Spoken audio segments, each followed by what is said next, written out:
친구들, 코로나가 잠잠해지는가 싶더니 다시 확산되어 온라인 예배로 드리게 되었어요.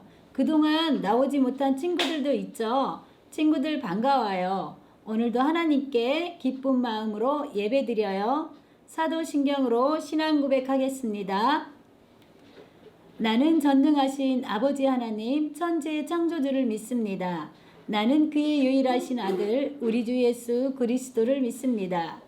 그는 성령으로 잉태되어 동정녀 마리아에게서 나시고 본디오 빌라도에게 고난을 받아 십자가에 못 박혀 죽으시고 장사된 지 사흘 만에 죽은 자 가운데서 다시 살아나셨으며 하늘에 오르시어 전능하신 아버지 하나님 우편에 앉아 계시다가 거기로부터 살아있는 자와 죽은 자를 심판하러 오십니다.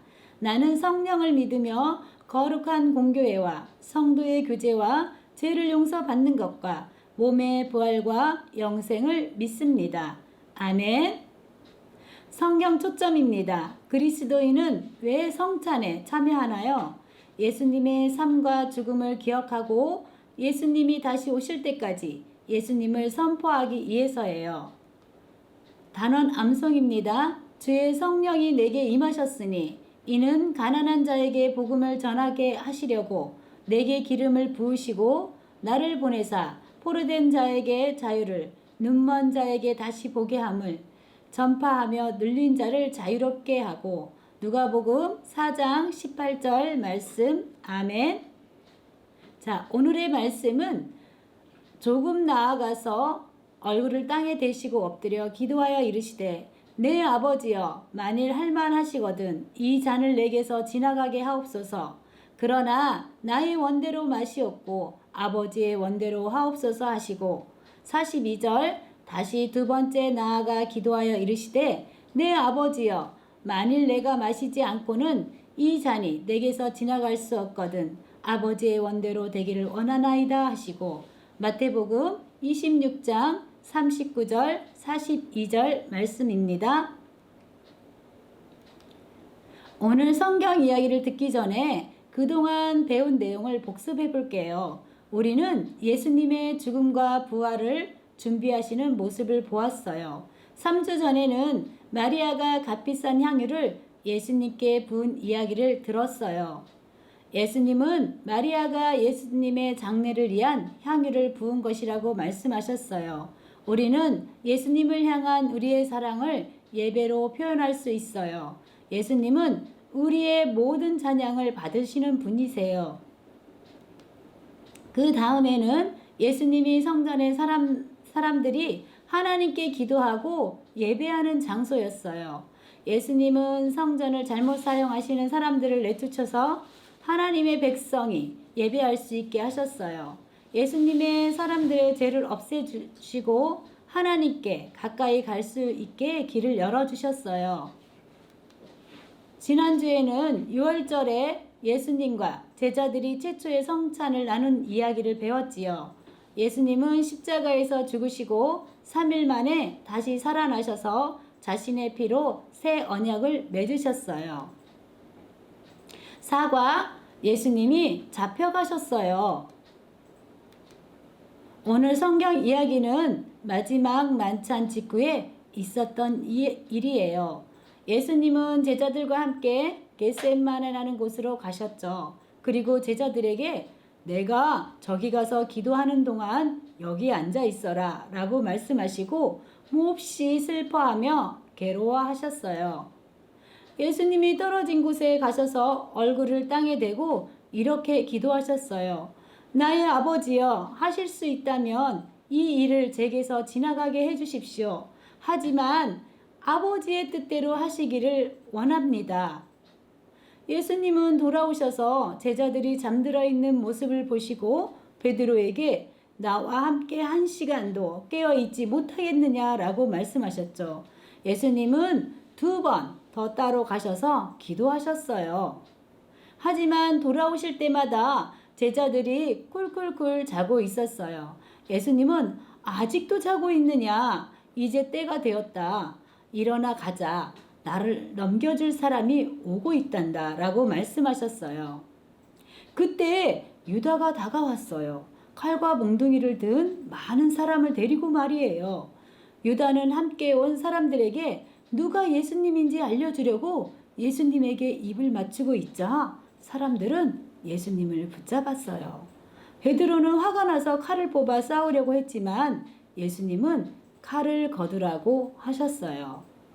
그리고 이 모든 것이 하나님의 계획하신 일이 아니냐라고 말씀하셨죠.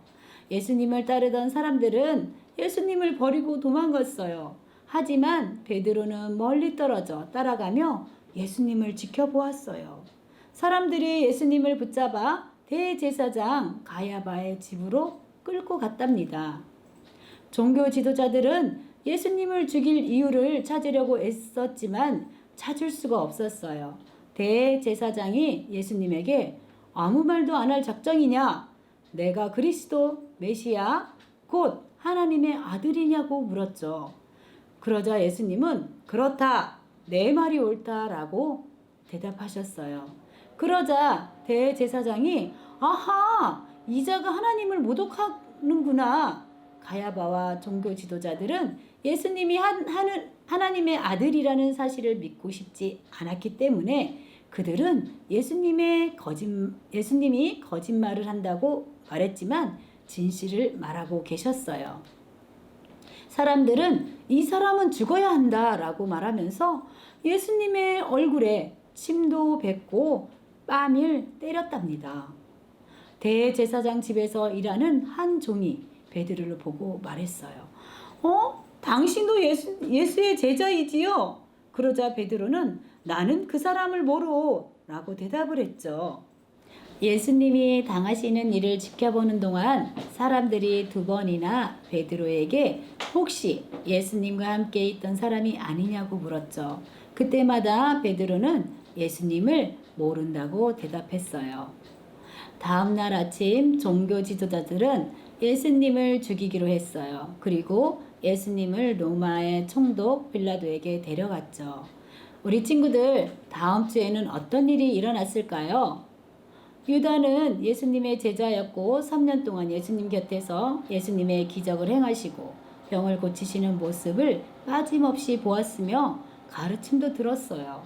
그런데도 유다는 예수님을 붙잡아 재판에 넘기려는 사람들을 도왔어요. 예수님은 아무런 잘못도 저지르지 않으셨는데 말이에요. 예수님을 잡아간 사람들은 일이 자기 뜻대로 되고 있다는 생각을 했겠지만 사실은 예수님이 허락하지 않으셨다면 절대로 예수님을 잡을 수 없었을 거예요. 예수님은 하나님의 아들이시기 때문에 언제라도 자신을 잡으려는 사람에게서 빠져나올 수 있었어요. 하지만 예수님은 아무 말 없이 잡혀가셨어요. 이 모든 것이 하나님의 계획이라는 사실을 아셨기 때문이에요. 예수님은 자신의 죽음이 사람들을 죄에서 구하려는 하나님의 계획이라는 것을 아셨어요. 제자들은 예수님을 배반했고 예수님은 잡혀가 재판을 받으셨어요. 예수님은 세상을 구원하기 위해 아버지의 계획에 끝까지 순종하셨답니다. 우리 친구들 다 같이 기도할까요? 하나님, 우리를 죄에서 구원하기 위해 예수님을 보내주셔서 감사합니다. 제자들이 배반하고 떠났지만 그래도 하나님의 계획을 이루기 위해 십자가의 길을 걸어가신 예수님을 바라봅니다. 날마다 예수님의 십자가 사랑을 기억하며 살 수 있도록 도와주세요. 예수님의 이름으로 기도합니다. 아멘. 우리 친구들 주기도문으로 예배를 마치겠습니다. 하늘에 계신 우리 아버지, 아버지의 이름을 거룩하게 하시며 아버지의 나라가 오게 하시며 아버지의 뜻이 하늘에서와 같이 땅에서도 이루어지게 하소서.